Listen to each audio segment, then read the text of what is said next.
Bienvenue sur la chaîne de Znia, mon nom est Balthazar et j'ai le plaisir de vous parler de l'astrologie lunaire ainsi que de la magie lunaire. La Lune est l'astre de la nuit, c'est un astre en mouvement. Elle croît, atteint son apogée et disparaît. La Lune exprime une transformation incessante. Très tôt, l'homme associa le principe féminin à la Lune. L'homme a projeté sa propre réalité dans celle de la Lune, comme elle, il naît, croît et meurt. La Lune exerce une influence discrète mais continue sur de nombreux phénomènes qui règlent notre vie, la vie des végétaux et des animaux. Il est prouvé que la Lune agit sur les marées. Pourquoi n'agirait-elle pas sur nous? Le cycle lunaire s'étend sur 29,5 jours. Il correspond à une rotation complète de la Lune autour de la Terre. La Lune n'est pas lumineuse par elle-même. Comme les planètes, elle diffuse la lumière qu'elle reçoit du Soleil. Elle possède donc à chaque instant une phase éclairée, tournée vers le Soleil, et une phase obscure. Quand la Lune tourne vers la Terre, sa force obscure, c'est la nouvelle Lune. Quand elle tourne vers la Terre, sa face éclairée, c'est la pleine Lune. Entre la nouvelle Lune et la pleine Lune, la Lune croît, passant du croissant au demi-disque, appelé premier quartier, puis à la phase guimbeuse, où plus de la moitié du disque est éclairé. Après la pleine Lune, elle décroît, passant de phase guimbeuse au dernier quartier et à des phases de croissant. La Lune apparaît de plus en plus haut dans le ciel de l'hémisphère nord, alors qu'en même temps, elle est de plus en plus basse dans l'hémisphère sud, puis elle apparaît de moins en moins haut, et vice-versa pour l'hémisphère sud. Ainsi, pendant à peu près 13 jours, la Lune semble monter dans le ciel. Elle est dite montante ou ascendante. Pendant une période d'environ 13 jours encore, elle semble descendre dans le ciel. Elle est dite descendante. Attention, il ne faut pas confondre ces phénomènes avec celui de la Lune croissante et décroissante. Grâce à la Lune, vous pouvez laisser entrer un peu de magie dans votre vie. Cette semaine, la Lune transite du Verseau au Taureau et lundi et mardi, la Lune est en dernier croissant, mercredi en nouvelle Lune et en éclipse, de jeudi à dimanche en premier croissant. Profitez du mois de mars pour faire une dernière fois le tour des vastes figures du ciel d'hiver. Orion, le grand chien, le cocher, le taureau, les gémeaux viennent au premier rang des belles constellations encore visibles au sud-ouest en début de nuit. Le lundi 7 mars à l'aube, une petite demi-heure avant le lever du soleil, tentez de repérer l'éclat vénusien à l'œil nu, juste au-dessous du mince croissant lunaire. Leur séparation apparente est inférieure à 3 degrés. Il vous faut impérativement un horizon est-sud-est parfaitement dégagé et une atmosphère limpide, car moins de 30 minutes avant l'arrivée du disque solaire, le fond du ciel est déjà très lumineux, et la moindre traînée de brume risque de compromettre votre recherche. Vénus se situe vraiment au ras de l'horizon, à moins de 2 degrés de hauteur, et son unique atout est son éclat puissant. Dans tous les cas, je vous conseille d'avoir des jumelles avec vous pour balayer lentement l'horizon dès l'arrivée de la planète, soit une demi-heure avant le lever du soleil dans le nord de la France, et près de 50 minutes avant dans le sud, où les observateurs sont donc un peu favorisés. Vénus est pourtant encore à plus de 23 degrés de séparation angulaire du Soleil, mais à cette période de l'année, l'écliptique, la route des planètes sur le ciel, se couche sur l'horizon matinal et cela empêche les planètes de se lever glorieusement dans la lueur de l'aube. Vous pouvez également voir le 7 mars prochain, visibilité optimale pour Saturne. Sa magnitude est de 0,5 et elle est visible à l'œil nu. Le mardi, le 8 mars, Jupiter, la planète gazeuse géante du système solaire, passe à l'opposition, c'est-à-dire que le Soleil, la Terre et elle sont enlignés dans l'espace. Concrètement, cela signifie que Jupiter se lève lorsque le Soleil se couche et qu'elle traverse la voûte céleste tout au long de la nuit.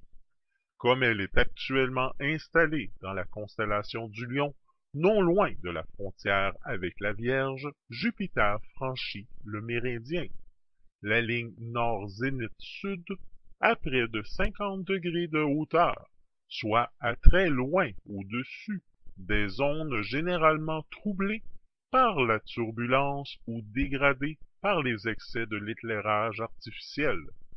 Les conditions d'observation sont donc excellentes pour les amateurs des latitudes européennes. Le diamètre équatorial de cette planète est de 12 fois plus grande que celui de la Terre, mais elle est à plus de 660 millions de kilomètres de nous, si bien qu'à l'œil nu, Jupiter n'est qu'un point éclatant. Les 4 lunes découvertes par Galilée en 1610 sont visibles avec des jumelles si l'on prend la précaution de les fixer sur un trépied photographique stable. Avec une lunette ou un télescope de 60 à 100 mm de diamètre, on distingue des bandes nuageuses dans l'atmosphère jovienne, notamment des ceintures sombres qui encadrent l'équateur. Au premier coup d'œil, le disque de Jupiter semble n'être qu'une pastille d'une blancheur uniforme. Mais il faut laisser un peu de temps à votre œil et à votre cerveau pour analyser l'image, la finesse des détails distinguables, le nombre de bandes visibles, les volutes et les tourbillons de gaz, et enfin les couleurs éventuellement perceptibles dépend de multiples facteurs, le diamètre de l'objectif ou du miroir principal de l'instrument, la qualité du site d'observation, la stabilité de l'air et l'expérience. Un observateur chevronné voit en effet bien plus de détails qu'un débutant dans le même instrument. Il ne les invente pas, mais son expérience lui permet d'analyser plus rapidement et plus complètement le flux lumineux qui envahit son œil et de détecter les détails ou les nuances qui surgissent dans les trous de turbulence. Plus vous observerez, mieux vous verrez Jupiter. Alors autant commencer dès cette belle période d'opposition. Après cette rencontre avec Vénus et de Jupiter, la vieille Lune va poursuivre sa route en direction de la position apparente du Soleil et le 9 mars, elle passera juste devant lui et l'éclipsera. En effet, la première des 2 éclipses de soleil de l'année 2016 se produit le mercredi 9 mars prochain, et il s'agit d'une éclipse totale. La seconde se produira le jeudi 1er septembre et elle sera annulaire. L'éclipse totale de soleil du 9 mars n'est pas visible en Europe, ni au Canada. Elle débute au lever du soleil sur la bordure orientale de l'océan Indien, puis les mouvements combinés de la Terre et de la Lune entraînent l'ombre de Séléné vers l'est en direction de Sumatra. Au sud de cette île, la totalité se produit lorsque le soleil se trouve à 13 degrés de hauteur et elle dure près de 1 minute et 52 secondes. L'ombre lunaire traverse ensuite la mer de Java et balaye le sud de l'île de Bornéo, le détroit de Makassar, l'île des Célèbes et la mer des Moluques et les Moluques du Nord, où la totalité dure près de 3 minutes et 15 secondes avec un soleil à 48 degrés de hauteur. Il s'agit des dernières îles importantes plongées dans l'obscurité de la Lune, dont l'ombre vogue ensuite dans l'océan Pacifique jusqu'à la fin de l'éclipse au nord d'Hawaï. Le maximum se produit à 1h57 par 10 degrés 07 de latitude nord et de 148 degrés 47 de longitude est. La totalité dure alors 4 minutes et 9,5 secondes avec un soleil à 75 degrés de hauteur. Une éclipse partielle de soleil est observable de part et d'autre de la bande de centralité qui matérialise la position successive de l'ombre. Elle concerne l'est de l'Inde, le sud de la Chine, toute l'Asie, le Japon, la Papouasie, Nouvelle-Guinée, une grande moitié nord de l'Australie, Hawaï, une fraction du Kamchatka et le nord-ouest de l'Alaska. Ce qui est intéressant à savoir lors d'une éclipse en magie, lors de la haute magie, est de faire arriver dans la réalité par des gestes symboliques. C'est la voie du pouvoir, de l'autonomie et de la liberté. L'expression « fais attention à ce que tu demandes, car tu risques de l'obtenir » l'exprime clairement. Chaque rituel aide l'individu à grandir et à agir selon son être profond. Tous les rituels doivent être réalisés dans le plus grand respect du réel, de Gaïa, de l'humanité et des archétypes divins et du tout. Que la lumière soit. Depuis plusieurs années déjà, une détermination tenace règne dans l'esprit de plusieurs personnes. Un désir ardent d'évolution et de changement. Mais qui dit changement dit transformation ou transmutation. La magie du haut vers le bas poursuit son cours.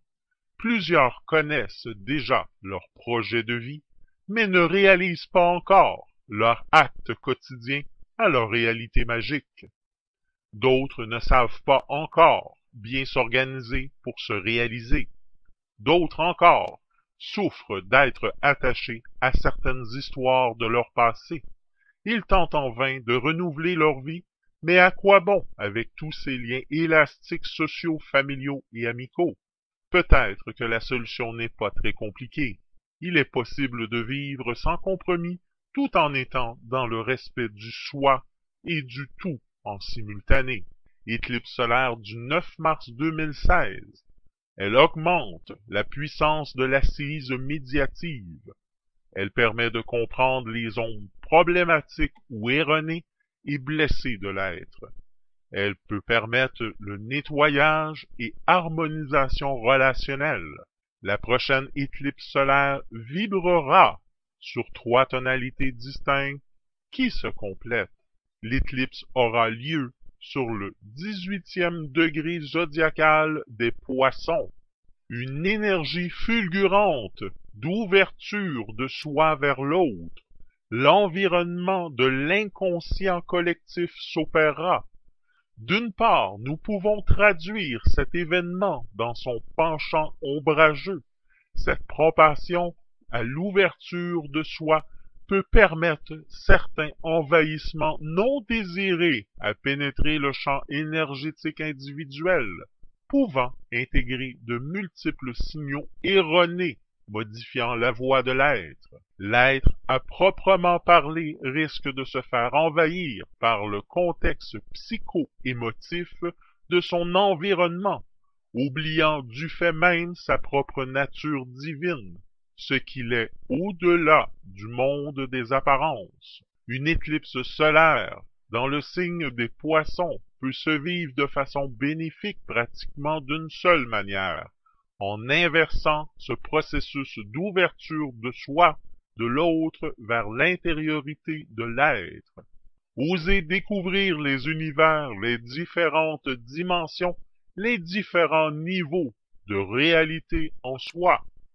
Lors d'un tel événement astrologique, l'être doit oser franchir cette frontière se situant entre le tangible et l'intangible, entre la matière et l'énergétique.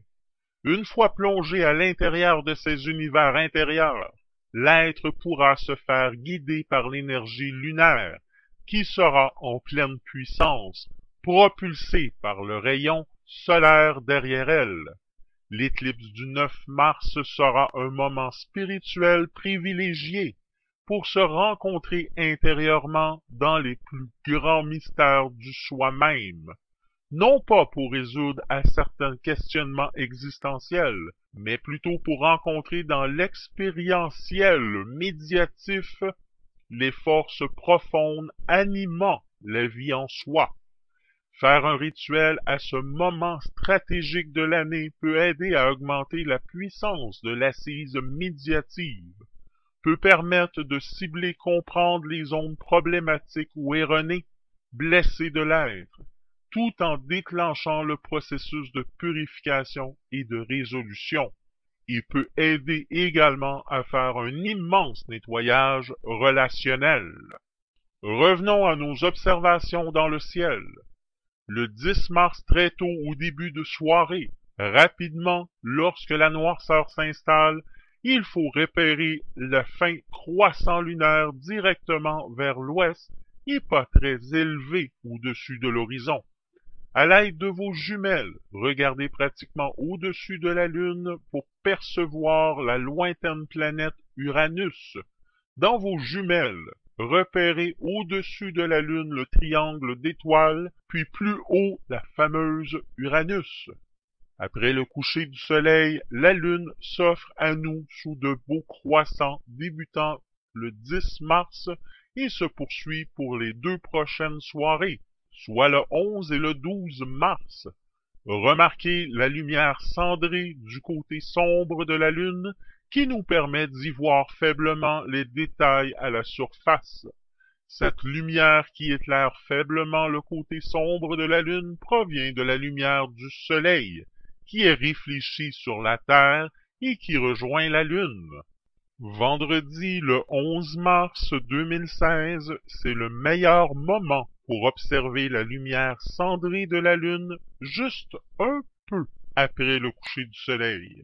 La lumière cendrée, la lumière du Soleil est réfléchie par la Terre vers le côté sombre de la Lune.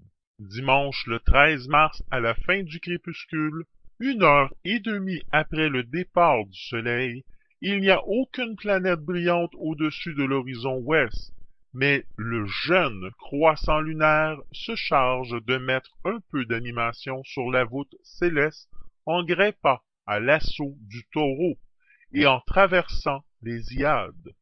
Les dizaines d'étoiles de cet amas ouvert entourant Aldébaran, l'étoile principale de la constellation. Les Hyades sont délicates à voir à l'œil nu et au milieu urbain, mais elles sont magnifiques dès que l'on s'en éloigne un peu des lumières artificielles. Le tableau qu'elles composent avec le croissant agrandi par une belle lumière cendrée mérite que vous lui consacrez quelques minutes de votre soirée. D'autant plus que sur la droite de cette composition brille le petit paquet des Pléiades, l'autre amas ouvert du Taureau. Les Pléiades sont visibles en pleine ville lorsqu'elles sont éloignées de l'horizon, et si vous évitez de placer un lampadaire éblouissant juste dans votre champ de vision. En magie, une lune en dernier croissant. La nouvelle lune est proche, mais n'est pas encore là. Ces énergies sont mêlées d'électricité toutefois. Ce n'est pas forcément désagréable à vivre. Ombre et lumière tentent doucement à s'équilibrer en vue du renouvellement qui approche. La phase est neutre d'un point de vue magique. Tous les rituels peuvent passer de manière égale, à moins de savoir manipuler pour attirer à soi les énergies, les vibrations que l'on souhaite. Sombres ou lumineuses, les énergies véhiculées par la Lune ici peuvent se révéler intéressantes si on sait les concentrer. Pour méditer, se concentrer sur soi et ses soucis permettra de favoriser les prises de conscience. En magie, une nouvelle lune, comme ce mercredi le 9 mars prochain, en plus d'être en éclipse, la lune sera noire, ou si vous préférez, en nouvelle lune. Les énergies véhiculées par la nouvelle lune ici sont des énergies ascendantes, et nous pourrions croire qu'elles sont en grande majorité positives. Ceci serait vrai si elles ne seraient pas accompagnées d'un éclipse. Il vaut mieux s'abstenir d'invoquer les énergies cette nuit-là. Si nous ne maîtrisons pas les énergies, la magie opérée ce soir-là ont un but d'influencer la personne ou pour jeter des sorts. On pratique aussi pendant cette période les désenvoûtements et aussi le retour d'un sort à son expéditeur. Attention toutefois, pour bénéficier de ces énergies, il faut soi-même être disposé à évacuer les énergies chargées et datées. Cette période favorise cette évacuation. Méditer à la nouvelle lune de cette nouvelle lune peut permettre de se purifier plus facilement et plus efficacement. De même, toute action magique visant à bénir et protéger sera amplifiée par ces énergies puissantes, toujours à la condition de bien comprendre la loi de la polarisation et d'être en mesure d'atteindre une polarité personnelle adéquate afin de pouvoir bien utiliser les vibrations de cette phase lunaire. Les prêtresses, sorcières et mages profiteront de cette lune pour méditer ou pour accomplir une quête de vision, ou pour faire des rituels spéciaux tels que des chèques d'abondance ou des vœux de la nouvelle lune. Mais cette nouvelle lune est particulière. Elle est accompagnée d'une éclipse, je ne le répéterai pas assez. Ceux et celles qui ne maîtrisent pas l'énergie, la vibration, le verbe, et ont qu'une faible connaissance en causalité, je vous prie de vous abstenir toute forme de souhait ou de magie, d'autant plus si vous ne savez pas ce que vous faites. Ici, mon avertissement ne se veut pas à la légère. Ici, il ne suffit pas de penser à être en mesure de le faire, car vous en avez une théorie. Il faut maîtriser la pratique. Si on ne veut pas vivre des conséquences qui proviendra d'une vibration inconsciente.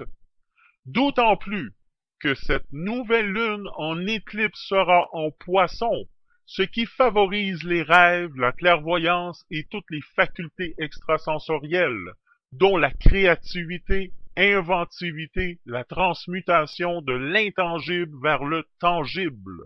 Ces influences s'étalent sur plusieurs jours, 3 jours avant, 3 jours après, et même si des événements néfastes n'ont pas toujours lieu, ce que l'on entreprend pendant cette période risque souvent d'être éphémère, aussi peu durable que l'éclipse. N'entreprenez rien d'important durant cette période. Évitez les démarches professionnelles, inauguration de locaux, déménagement, pas de fiançailles, ni mariage. Une méditation ou une quête de vision est plus appropriée. D'autres magies opèrent ce soir-là. Vous en êtes maintenant avertis. Elle sera suivie par le premier croissant. Comme je le disais, la lune sera en premier croissant de jeudi à dimanche. À partir de dimanche, magiquement, la lune est en phase montante. C'est un moment idéal pour attirer les énergies. Tout rituel pour l'attirance, la prospérité, pour éveiller les pouvoirs psychiques, les désirs sexuels, la richesse, etc. Quand la lune forme un croissant tout mince dans le ciel, c'est qu'elle est prête à relever les défis. Autrefois, on choisissait cette phase de lune pour les semailles. Aujourd'hui, vous pouvez lancer des projets et éviter de vous planter. Un nouvel amour en vue, une relation que vous souhaitez cultiver, prévoyez un premier rendez-vous, idem pour demander l'augmentation que vous pensez mériter. C'est le bon timing.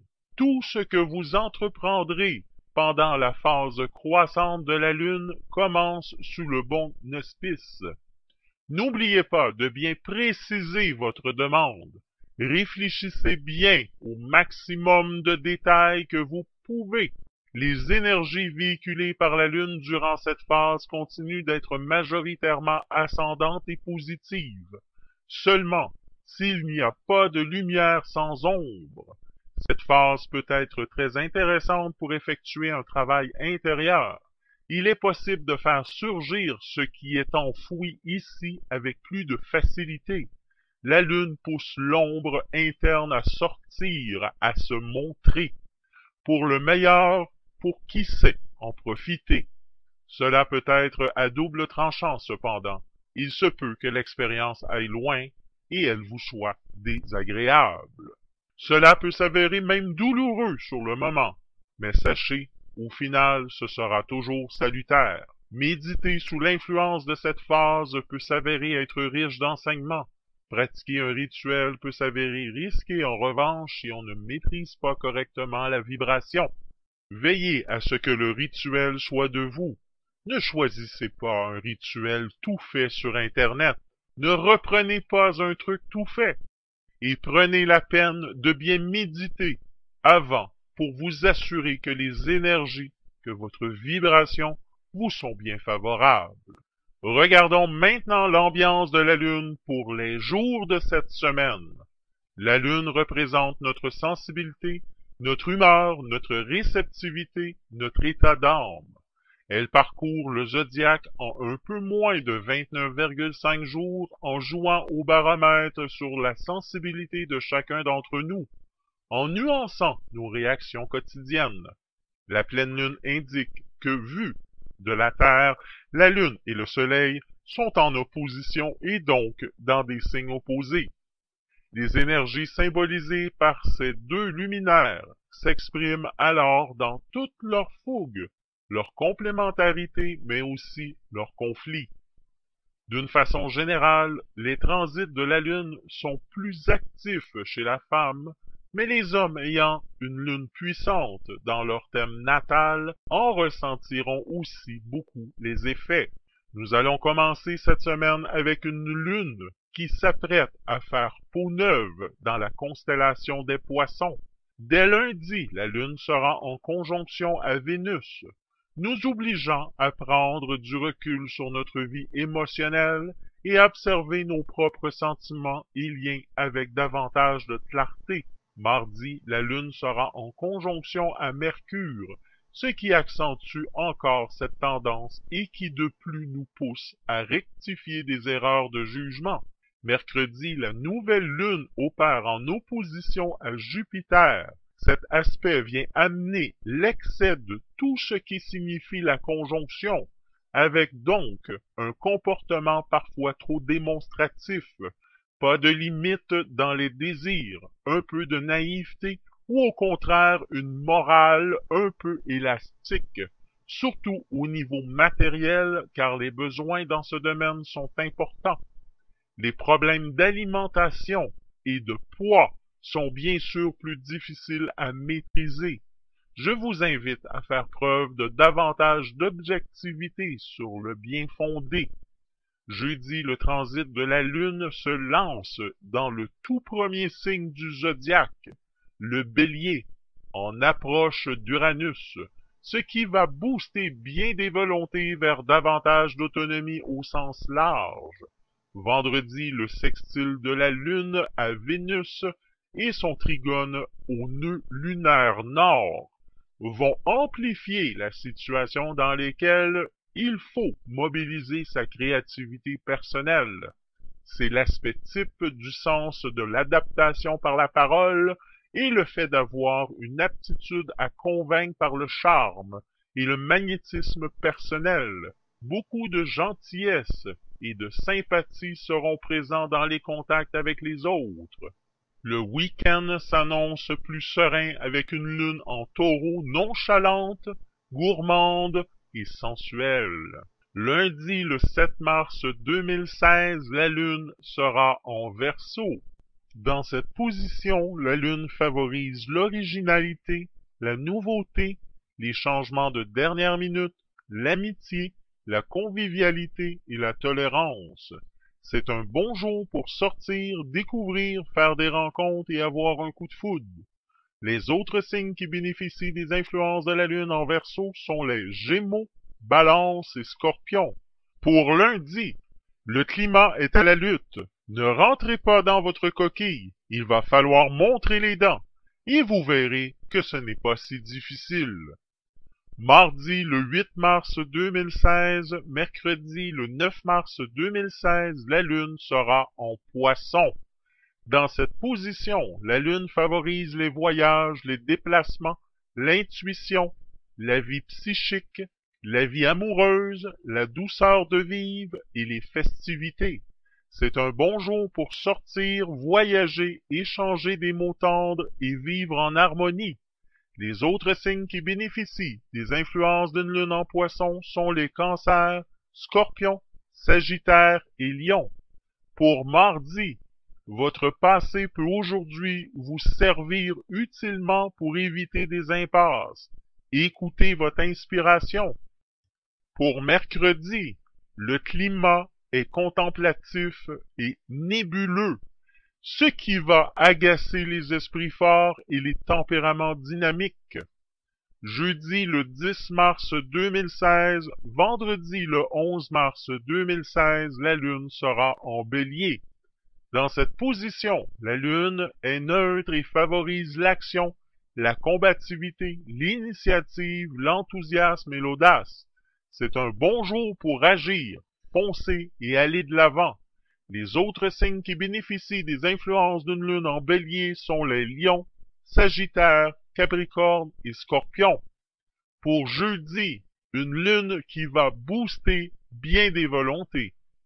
Pour vendredi, c'est sans effort que vous pourrez tomber d'accord avec vos proches sur l'utilité de certaines actions. Pour samedi le 12 mars 2016, dimanche le 13 mars 2016, la Lune sera en Taureau. Dans cette position, la Lune favorise l'amour, la stabilité du foyer et le sens de l'hospitalité. C'est un bon jour pour la famille et pour les amoureux. Les signes qui bénéficient des influences d'une Lune en Taureau sont les Capricornes, Vierge, Balance, Cancer et Poissons. Pour samedi, des réponses inattendues depuis longtemps arrivent. Lancez vos ripostes en douceur. Pour dimanche, c'est le moment d'examiner les embellissements ou les transformations à apporter à votre logis. Regardons maintenant l'influence de la Lune pour chacun des signes cette semaine. Nous arrivons à une semaine riche en potentiel de mutation grâce à la nouvelle Lune en Poisson et en éclipse, en conjonction à Neptune et en opposition à Jupiter. Nous pouvons donc prévoir une actualité forte en révélation inédite concernant le passé sur le plan collectif comme individuel. Les signes d'air tels que Gémeaux, Balance et Verseau apaisent les tensions par une curiosité décuplée qui les amène à certaines indiscrétions, mais surtout beaucoup de découvertes très intéressantes. Pour les signes d'eau tels que le Cancer, Scorpion et Poisson ont soif d'action, mais sont distraits par des envies d'évasion, un certain déni de la réalité. Ils doivent faire un effort pour assumer au mieux leur quotidien et mieux gérer leur énergie. Pour les signes de terre tels que les Taureaux, Vierges et Capricornes, ne manquent pas d'intuition et de créativité. Leurs réflexions s'enrichissent et ils comprennent mieux les messages des personnes qui gravitent autour d'eux. Pour les signes de feu tels que Bélier, Lion et Sagittaire, doivent par la force des choses tempérer leur soif d'action et surtout l'associer à des objectifs à long terme. Tout ce qui est superficiel ou de courte durée leur échappe. Pour les Béliers, les influx planétaires qui siègent dans votre ciel cette semaine vont favoriser des renaissances aussi bien d'espoir que d'anciennes situations que vous pourrez cette fois mener avec davantage de contrôle. Le passage de Mars en Sagittaire va générer des idées neuves qui seront extrêmement porteuses, notamment pour transformer votre vie en profondeur, pour lever des blocages, des mauvaises habitudes. Pour les Taureaux, cette semaine sera importante pour tout ce qui touche à vos habitudes de vie qui freinent votre expansion. Vous prendrez plus facilement conscience de certaines d'entre elles. Vous voici dans une période positive pour vous en défaire. Votre niveau de ressort est au beau fixe, particulièrement sur le plan psychique. Vous voyez la vie en rose grâce à votre optimisme renforcé par les influx de Mercure en sextile à votre secteur. Pour les Gémeaux, les instances planétaires de cette semaine vont vous faire traverser des situations favorables pour ce qui est de recentrer votre mode de vie au plus près de vos valeurs profondes. Vous prenez du recul face à vos habitudes quotidiennes, ce qui vous permettra de les modifier pour coller davantage à vos objectifs. Le carré de Vénus vous pousse à une autocritique qui pourra s'avérer constructive si vous ne risquez pas uniquement sur le côté négatif de votre constat. Pour les cancers, tournez vers vos réalisations, vous avancez de façon dynamique cette semaine.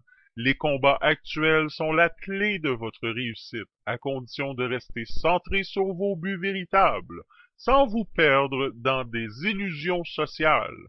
Résolu à appliquer de bonnes décisions, vous serez d'humeur tendre, ouverte dans vos amours. Vous accorder des trêves régulières sera nécessaire pour renforcer vos énergies cette semaine. Pour les lions, le trigone de Mars va vous entraîner cette semaine vers des situations rocambolesques. Vous allez avoir quelques difficultés à faire circuler vos messages clairement. Votre désir de fédérer votre entourage ne sera pas évident à contrôler et de fait, la notion de contrôle risque de provoquer l'effet inverse.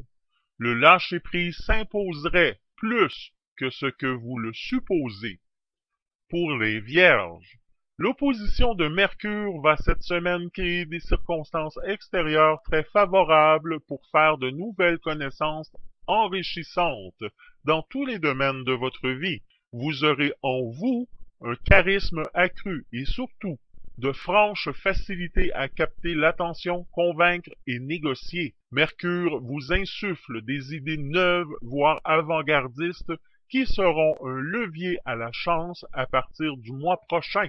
Pour les balances, vous ne manquerez pas d'énergie pour agir de vous-même dans tous les domaines de votre vie cette semaine. En effet, le Soleil est à l'arrivée de Mars en Sagittaire, vont vous insuffler un grand besoin de progrès qui va s'allier à un courage plus grand. C'est ici votre motivation qui est en cause et qui vous pousse en avant. Les influx de Vénus arrivent à point nommé pour booster votre imagination. Sa fertilité sera plus profonde et en accord avec votre réalité. Pour les scorpions, vous débutez un nouveau cycle sous l'influence de Mercure en trigone à votre secteur, ce qui laisse à prévoir un regain d'optimisme et de vos idéaux en parallèle. Vous avez soif de nouveautés et de faire bouger votre vie dans un sens constructif. Les transits de Vénus s'ajoutant à celui de Mercure va créer en vous une effervescence de vie et de nouveaux projets dans tous les domaines de votre vie. Pour les Sagittaires, les astres éveillent votre tendance passionnelle, mais aussi votre excessivité en cette première semaine de mars. Vous pourrez en faire un atout grâce au soutien de Jupiter qui vous rendra plus convaincant que jamais. La chance est avec vous, vous aurez les audaces qui l'accompagnent. Profitez-en pour prendre des contacts. C'est dans la paix de votre espace intime que vous solutionnerez bien des choses. Le carré de Vénus vous inspire des élans créatifs. Suivez le fil. Pour les Capricornes, les rayons de Vénus en sextile à votre signe vous apportent une chance non négligeable cette semaine pour faire avancer vos projets avec efficacité, mais aussi pour vous permettre de vivre intensément les plaisirs de la vie. Autant dire que vous allez charger de vous-même votre programme entre ces deux influx très actifs. Le transit lunaire va créer, quant à lui, des situations propices à l'expansion de votre créativité. Des changements de cap sont en vue. Pour les Verseaux, de grands changements se préparent cette semaine dans tous les domaines de votre vie. Ce besoin se fera sentir avec impétuosité en vous-même, tandis que les événements extérieurs progressent à un rythme plus lent. Ce décalage peut provoquer de l'impatience, il faut attendre. L'entrée de Mars en Poisson vous inspire des changements positifs que vous pouvez réaliser concrètement de façon progressive.